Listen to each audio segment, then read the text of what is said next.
আরজি করের তরুণী চিকিৎসককে ধর্ষণ করে খুনের ঘটনায় দোষীদের শাস্তির দাবিতে কৃষ্ণনগর পোস্ট অফিস মোড়ে পথসভা করে কৃষ্ণ নাগরিকবৃন্দ। একটি অরাজনৈতিক মঞ্চ থেকে এদিন তরুণী চিকিৎসকের ধর্ষণ করে খুনের ঘটনার শাস্তির দাবি তোলা হয়।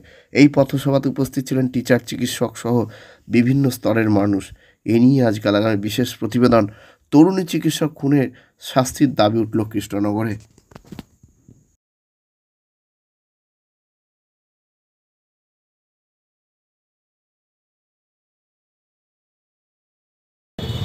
তাদের প্রত্যেকের চরম শাস্তি হওয়া উচিত এবং এই ঘটনা যাতে আর না ঘটে ব্যবস্থা প্রশাসনকে, আমাদের সরকারকে করার দরকার। মেডিকেল কলেজে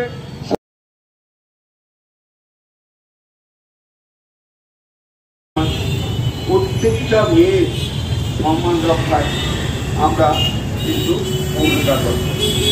এই জন্য যে প্রত্যেকটা ক্ষেত্রে, শুধুমাত্র যে ডাক্তারি ক্ষেত্রে বলে তা নয়,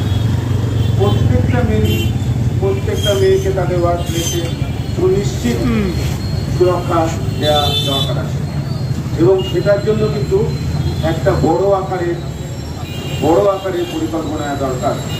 সেই পরিকল্পনা যাতে নিতে পারেন, আমরা এই আবেদন আমাদের প্রশাসনের কাছে রাখব যে ছোট ছোট শহর থেকে সেগুলো শুরু হোক, যে এমন কিছু পরিকল্পনা করা যাতে করে আমাদের মেয়েদের ওয়ার্ক প্লেসে কোনো রকম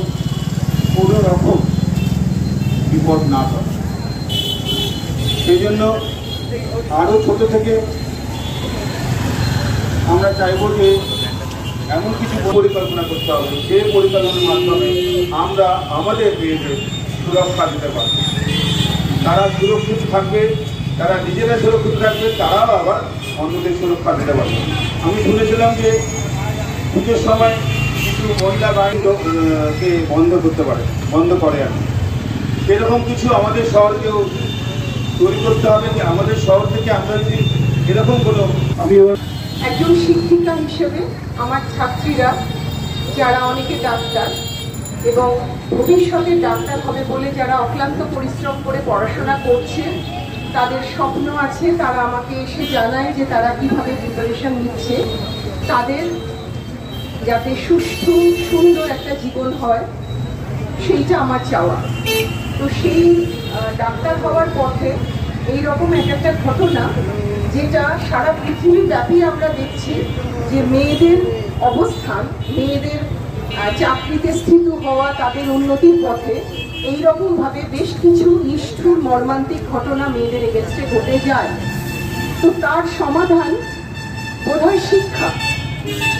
আমরা ছেলেদের বাড়িতে কিভাবে মানুষ করি, সমাজে তারা কি শেখে, সেইটা বোধহয় আমাদের ভাবার দরকার।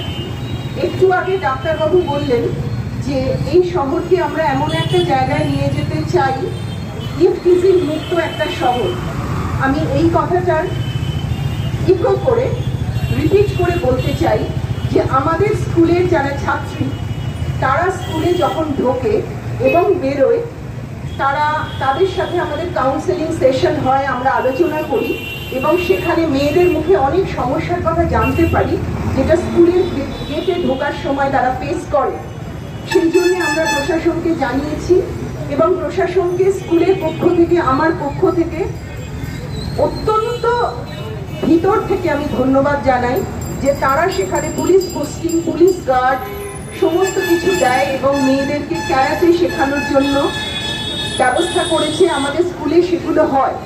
ফিল্মে রেখেছি দুষ্টু লোক, সেই দুষ্টু লোকেদের আমরা কি করে কন্ট্রোল করব, এই কথা আমি বিশ্বাস করি যে পপুলেশনের 100%-এর মধ্যে, 100-র মধ্যে 80% ভালো লোক, 20% খারাপের জন্য এই ঘটনাগুলো ঘটছে এবং সেখানে মেয়েদের ওপর অত্যাচার বেশি হচ্ছে।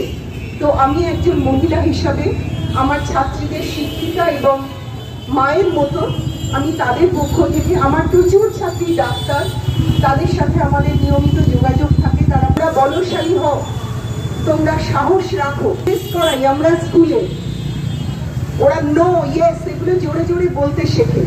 তো আমরা চারিদিকে সারা পৃথিবীতে দেখছি যে এইরকম ঘটনাগুলো ঘটছে। ইনসিডেন্ট নয়, এটা একটা কন্টিনিউয়াস ইনসিডেন্ট, দিনের পর দিন, বছরের পর বছর, 50 বছর পিছনে তাকালেও দেখবো যে এরকম হয়েছিল। আমি শহর বা গ্রামের কথা বলবো না, কিন্তু এইটা ঘটনা যে আজকে যেমন আরজিকর, তেমনি আজকে থেকে 40 বছর আগে বোধহয় বা 30 বছর আগে তখন হয়েছিল বানতলা, কথাটা আজকে মনে পড়েছে।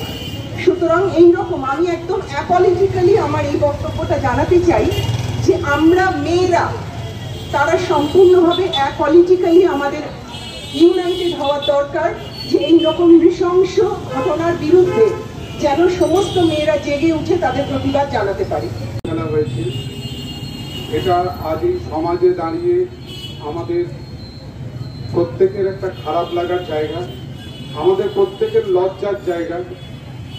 আমরাই পারি না আমাদের মায়েদের, আমাদের মেয়েদের সুরক্ষা দিতে। এমন একটা সমাজে আমরা বাস করছি, এখানে অনেক পরিবর্তন আনা দরকার। শিক্ষা অবশ্যই আরও বিস্তারিত হওয়া দরকার, যাতে এই ঘটনাগুলো না ঘটে।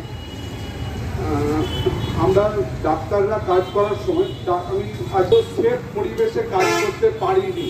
স্টিল মেডিকেল কলেজে আমি থাকার সময়ই অন্তত 4 থেকে 5 বার ডাক্তার মার খেয়েছি। জুনিয়র ডাক্তার যখন ছিলাম আমরা মার খেয়েছি 4 থেকে 5 বার হয়েছে। আরজি করেছিলাম, সেখানেও হয়েছে। মানে আমার লাইফের নিজের সাথেই, মানে আমি মেডিকেল কলেজে পড়ার সময় সমাকালীন 7-8টা এরকম ঘটনা ঘটে গেছে।